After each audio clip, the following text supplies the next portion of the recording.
Welcome to Telangana State Board of Intermediate Education Digital Classes for Occasional Courses.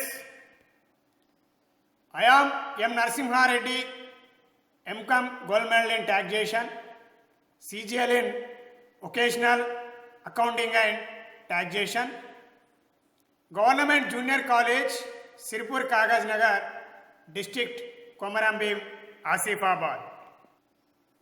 Taxation 1, Unit 7, Income from Salary, Part C, Digital Class. పన్ను విధింపు 1, unit 7 జీతం నుండి ఆదాయం, part C digital class. Learning objectives, first one is salary, second one is allowances, sub-point allowances. First one is fully taxable allowances. Second point is fully tax-free allowances. Third point, partly taxable allowances. అభ్యసనం చేయవలసిన విషయాలు: 1 జీతం, 2 భత్యములు. భత్యములు 3 రకములుగా వర్గీకరించడం జరిగింది. అందులో మొదటిది పూర్తిగా పన్ను విధించదగు భత్యములు, 2వది పూర్తిగా పన్ను మినహాయింపు గల భత్యములు, 3వది పాక్షికముగా పన్ను విధించబడే భత్యములు. 1వది జీతం. ఆదాయపు పన్ను చట్టం 1961 సెక్షన్ 17 సబ్సెక్షన్ 1 ప్రకారం జీతము నుండి ఆదాయాన్ని లెక్కించేటువంటి సందర్భంలో 4 ఉప శీర్షికల కింద లేదా 4 ఉపభాగాల కింద జీతం నుండి ఆదాయాన్ని లెక్కించవలసి ఉంటుంది. అదేవిధంగా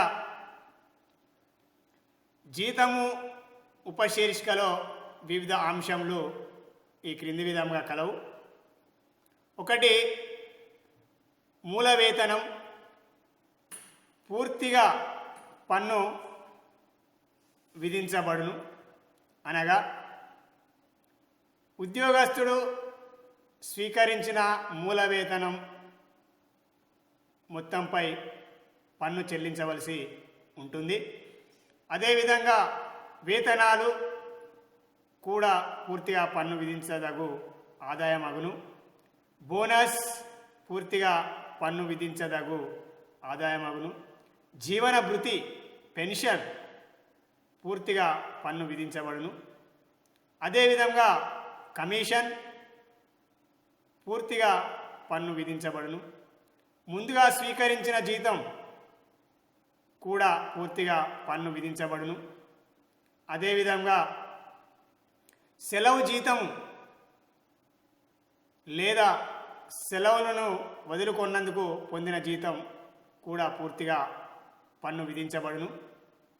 అదేవిధంగా సెలవు జీతం లేదా సెలవులు వదులుకున్నందుకు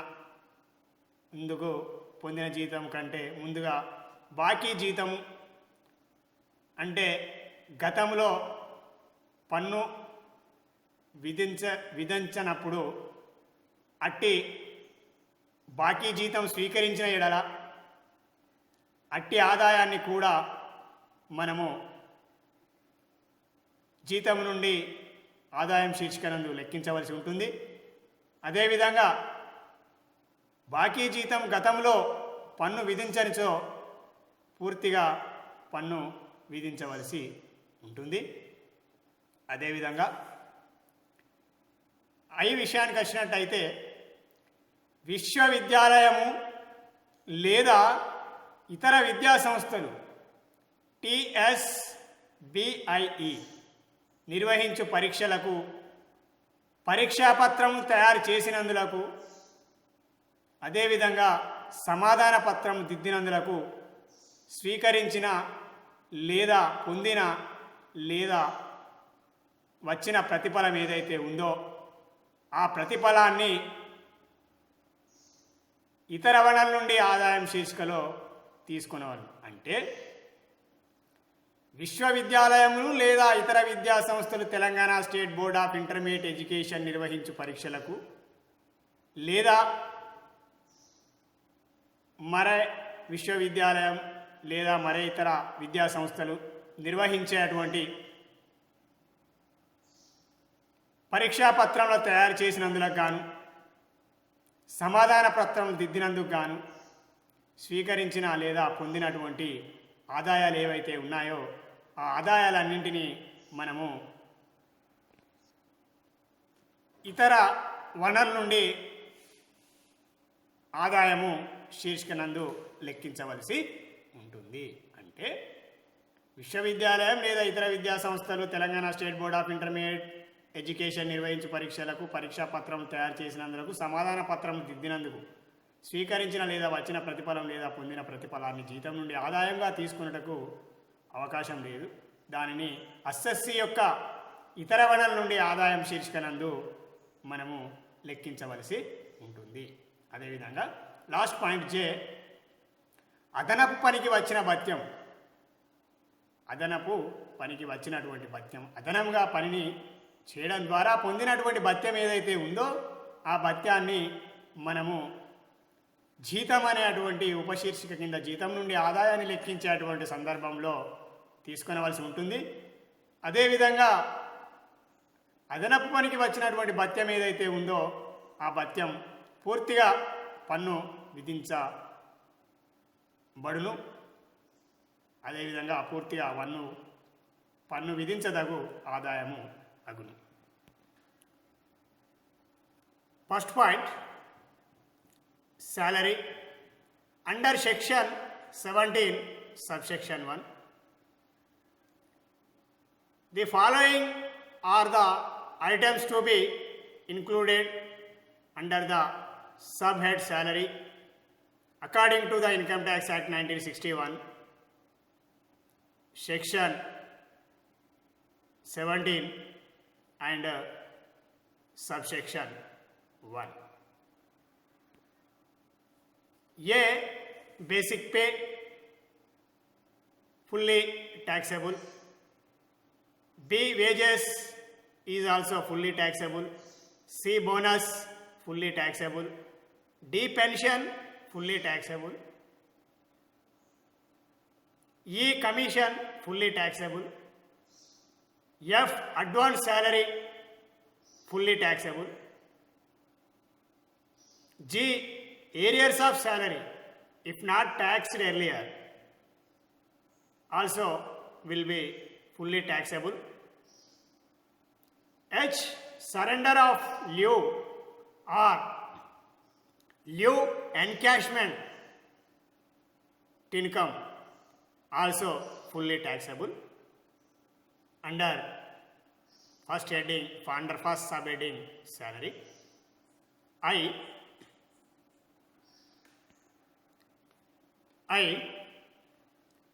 remuneration of teachers and lecturers from university or from is taxable under the Intermediate Board of Intermediate Examinations, etc.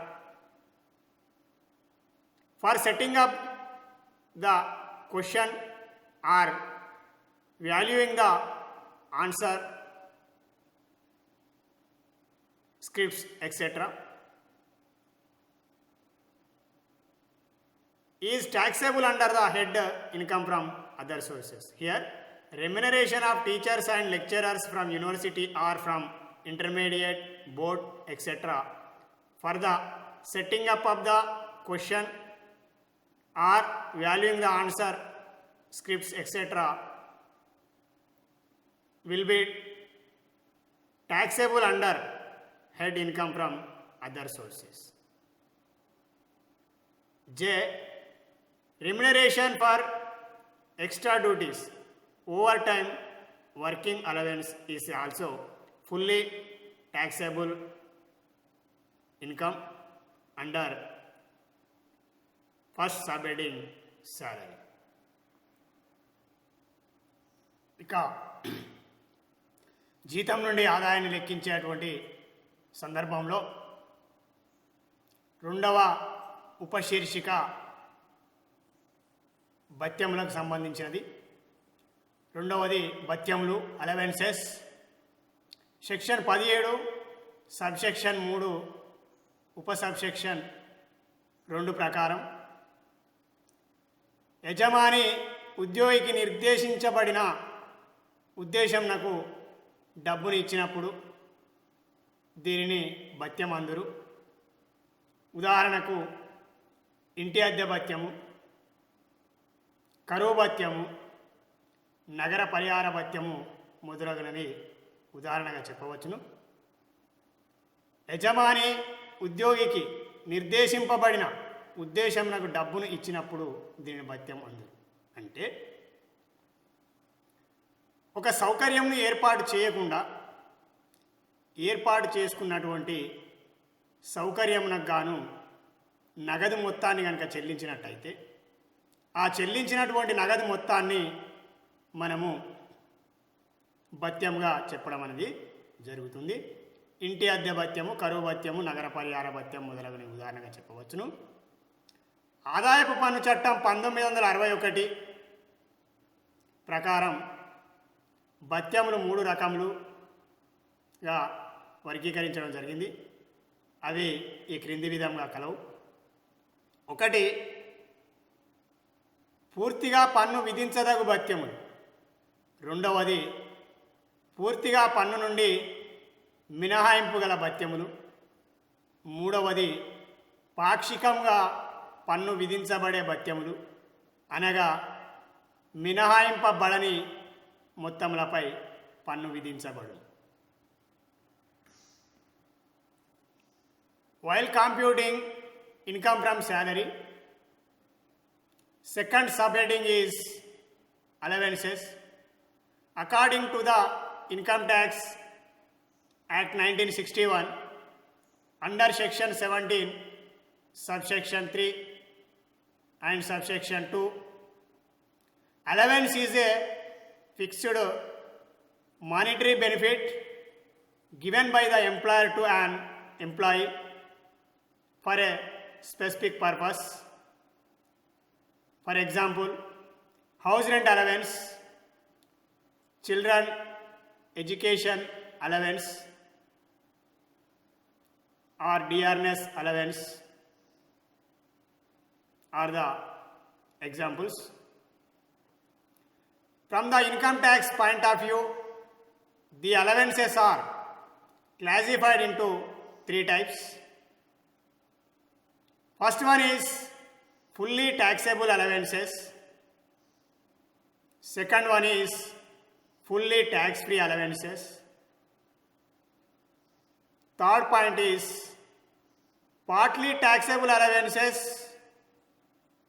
that is unexempted amount is taxable.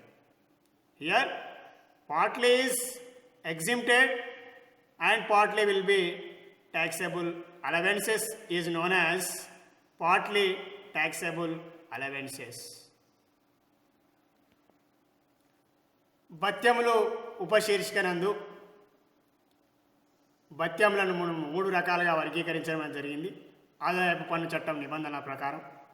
అందులో మొదటిది పూర్తిగా పన్ను విధించదగు భత్యములు.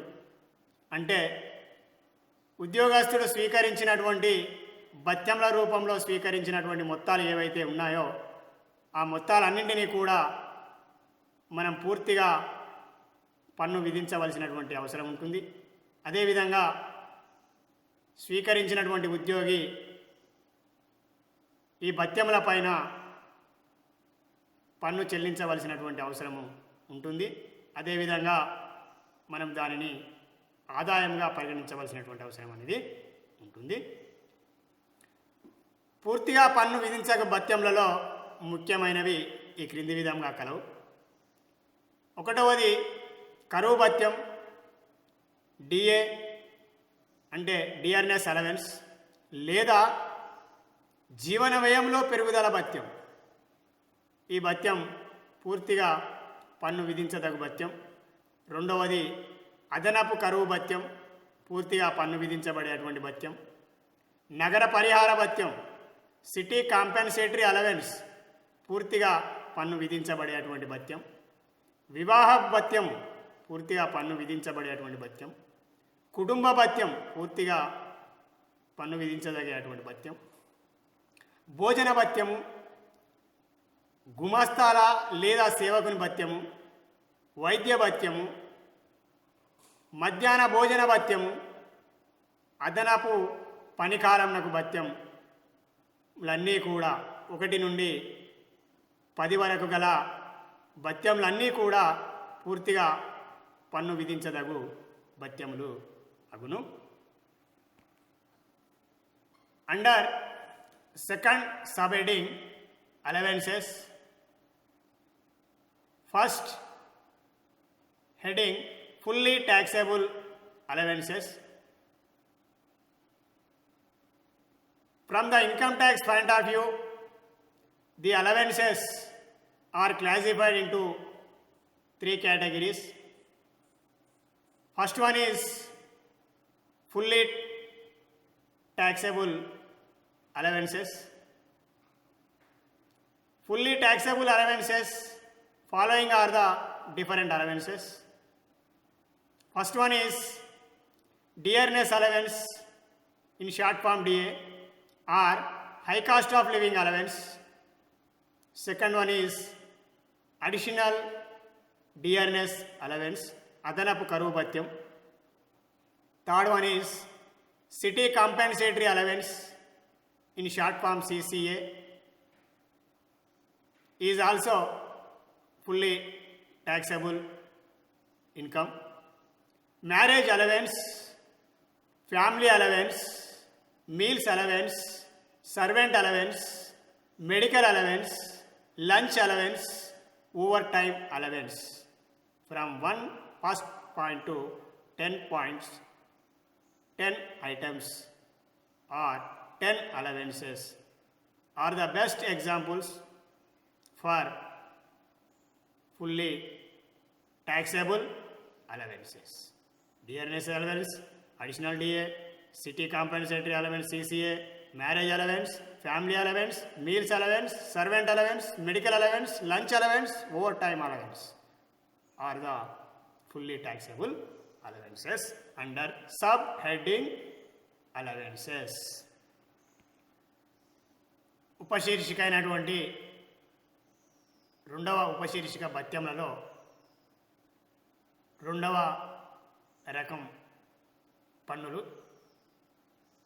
రెండవది పూర్తిగా పన్ను మినహాయింపు గల భత్యములు. పూర్తిగా పన్ను మినహాయింపు గల భత్యములు ఈ క్రింది విధంగా కలవు. ఒకటి ప్రభుత్వ ఉద్యోగస్తులకు విదేశీ భత్యం. గమనిక: విదేశములలో పనిచేయు భారతీయ పౌరత్వం గల ఉద్యోగస్తులకు ప్రభుత్వం చెల్లించిన అన్ని భత్యములు పూర్తిగా పన్ను నుండి మినహాయింపు గల భత్యములగును. రెండవది హైకోర్టు మరియు సుప్రీంకోర్టు న్యాయమూర్తులకు చెల్లించిన భత్యములు. ముఖ్య ఎన్నికల పరిశీలనా అధికారికి చెల్లించిన భత్యములు. కేంద్ర పబ్లిక్ సర్వీస్ కమిషన్ ప్రస్తుత మరియు మాజీ అధ్యక్షులకు మరియు సభ్యులకు చెల్లించినటువంటి భత్యములు పూర్తిగా పన్ను మినహాయింపు గల భత్యములు అగును. మూడవది భారతదేశంలో ఐక్యరాజ్య సమితి మరియు విదేశీ దౌత్య రాయబారి కార్యాలయంలో పనిచేయు ఉద్యోగస్తులకు వారి యజమాని చెల్లించిన భత్యములపై పూర్తిగా పన్ను నుండి మినహాయింపు గలదు. అంటే ఒకటో పాయింట్కి వచ్చినట్టయితే ఈ క్రింద పేర్కొనబడినటువంటి అంశాలన్నీ కూడా పూర్తిగా పన్ను నుండి మినహాయింపబడినటువంటి భత్యములు. వీరు స్వీకరించిన భత్యములు ఏవైతే ఉన్నాయో ఆ భత్యములపైన మనం పన్ను విధించటకు అవకాశం లేదు. పూర్తిగా పన్ను నుండి మినహాయింపబడినటువంటి భత్యములు అంటే 100% ట్యాక్స్ ఫ్రీ అలవెన్సెస్. ప్రభుత్వ ఉద్యోగస్తులకు విదేశీ భత్యం అంటే విదేశంలో పనిచేయుచున్న భారతీయ పౌరత్వం కలిగిన ఉద్యోగస్తులు ఎవరైతే ఉన్నారో ఆ ఉద్యోగస్తులకు ప్రభుత్వం చెల్లించిన అన్ని రకముల భత్యములను పూర్తిగా పన్ను నుండి మినహాయింపు గల భత్యములుగా పేర్కొనడం అనేది జరిగింది. అంటే ప్రభుత్వ ఉద్యోగస్తులు విదేశంలో పనిచేయచ్చు ప్రభుత్వం ద్వారా స్వీకరించిన అటువంటి అలవెన్సెస్ భత్యములు ఏవైతే ఉన్నాయో ఆ భత్యములు పూర్తిగా పన్ను నుండి మినహాయింపు కలదు. అంటే ఎటువంటి పన్ను చెల్లించవలసినటువంటి అవసరం అనేది ఉండదు. అదేవిధంగా హైకోర్టు మరియు సుప్రీంకోర్టు న్యాయమూర్తులకు, ముఖ్య ఎన్నికల పరిశీలన అధికారికి, కేంద్ర పబ్లిక్ సర్వీస్ కమిషన్ ప్రస్తుత మరియు మాజీ అధ్యక్షులకు మరియు సభ్యులకు చెల్లించినటువంటి భత్యములు ఏవైతే ఉన్నాయో ఆ భత్యములు కూడా ట్యాక్స్ ఫ్రీ అలవెన్సెస్, ఎటువంటి పన్నుకు గురి కానటువంటి అలవెన్సెస్. అట్టి అలవెన్సెస్ పైన, అట్టి భత్యముల పైన మనము పన్ను విధించుటకు అవకాశము లేదు. అదేవిధంగా భారతదేశంలో ఐక్యరాజ్య సమితి మరియు విదేశీ దౌత్య రాయబారి కార్యాలయంలో పనిచేయు ఉద్యోగస్తులకు వారి యొక్క యజమాని చెల్లించినటువంటి భత్యములపై కూడా పన్ను నుండి మినహాయింపు కలదు. Second sub heading, second point, fully tax free allowances. Following are the different allowances. First one is foreign allowance to government employees.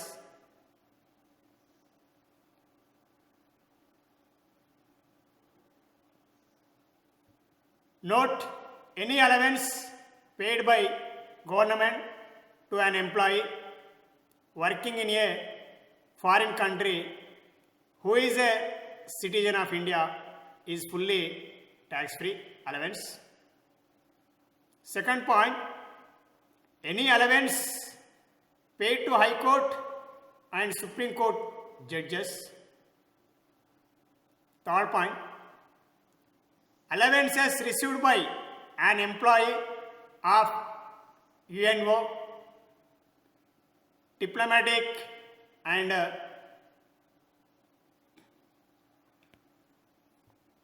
consular staff of foreign government working in India from his employer. అదేవిధంగా రెండవ ఉపశీర్షిక అయినటువంటి భత్యములలో మనం భత్యములను 3 రకాలుగా వర్గీకరించాం. ఇంతకుముందు తెలుసుకున్న విధంగా భత్యముల రకములలో మూడవది పాక్షికంగా పన్ను విధించబడే భత్యములు. ఈ క్రింది భత్యములకు పాక్షికంగా పన్ను మినహాయింపు గలదు. అనగా మినహాయింపు కాని మొత్తంపై పన్ను విధించబడే ఆదాయం అగును. వాస్తవంగా స్వీకరించిన భత్యం మైనస్ తీసివేయము మినహాయించబడిన భత్యం మొత్తం ఈక్వల్ పన్ను విధించబడే భత్యం అగును. అంటే పాక్షికంగా పన్నుకు గురి అయ్యేటువంటి భత్యము, అదేవిధంగా పాక్షికంగా పన్ను విధించబడేటువంటి భత్యం. అంటే పూర్తిగా పన్ను మినహాయింపు కానిది, అదేవిధంగా పూర్తిగా పన్ను విధించనటువంటి భత్యాలు ఏవైతే ఉన్నాయో ఆ భత్యాలను మనము అస్సెస్సీకి గల అర్హత ప్రకారం మినహాయించబడేటువంటి మొత్తాన్ని లెక్కించి వాస్తవంగా స్వీకరించినటువంటి మొత్తం నుండి లెక్కించిన మినహాయించబడేటువంటి మొత్తాన్ని కనుక మనం తీసివేసినట్టయితే వచ్చేటువంటి మొత్తాలనే మనము పన్ను విధించబడే భత్యంగా పేర్కొనడం అనేది జరుగుతుంది. అంటే వాస్తవంగా స్వీకరించిన భత్యం నుండి లెక్కించిన మినహాయించబడినటువంటి మొత్తం ఏదైతే ఉందో ఆ మొత్తాన్ని మనము తీసివేయగా వచ్చినటువంటి మొత్తాన్ని మనము పన్ను విధించబడే భత్యంగా చెప్పడం అనేది జరుగుతుంది. అందులో పాక్షికంగా పన్ను విధించబడే భత్యములకు ఉదాహరణగా వినోద భత్యము, ఇంటి అద్దె భత్యము, అదేవిధంగా పిల్లలకు విద్యా భత్యం, అదేవిధంగా వసతి గృహ భత్యం, ప్రయాణ భత్యం, యూనిఫామ్ భత్యం, సహాయకుని భత్యం మొదలగునవి ముఖ్యమైనవిగా చెప్పవచ్చును. అంటే వినోద భత్యము మినహాయింపు కాని మొత్తం ఏదైతే ఉందో ఆ మినహాయింపు కాని మొత్తం మీద పన్ను చెల్లించవలసి ఉంటుంది. అదేవిధంగా ఇంటి అద్దె భత్యం మినహాయింపు మొత్తంపై పన్ను చెల్లించడానికి అవకాశం లేదు. కానీ మినహాయింపు పొందని ఆదాయం పైన మనము పన్ను చెల్లించవలసి ఉంటుంది. పిల్లలకు విద్యాభత్యం, అదేవిధంగా వసతి గృహ భత్యం, ప్రయాణ భత్యం, యూనిఫామ్ భత్యం, సహాయకుని భత్యం మొదలగునవన్నీ పాక్షికంగా పన్ను విధించబడే, అదేవిధంగా పాక్షికంగా పన్నుకు గురికాని భత్యాలుగా మనం చెప్పడం అనేది జరుగుతుంది. Here second sub heading income from salary is allowances. Allowances can be divided into 3 categories. Third type, allowances. Third point, partly taxable allowances. The following allowances are partly exempted from tax, that is, unexempted amount of allowance is taxable. Here, actual allowance received minus exempted allowance is equal taxable allowance. First one is entertainment allowance. Second one is house rent allowance. Third one is children education allowance. Fourth one is children hostel allowance. Fifth one is transport allowance. Sixth one is uniform allowance. Seventh one is helper allowance. Here, entertainment allowance, house rent allowance, children education allowance, children hostel allowance, transport allowance, uniform allowance, helper allowance are the partly taxable allowances. That is unexempted, calculated unexempted amount will be taxable under sub heading allowances. Thank you.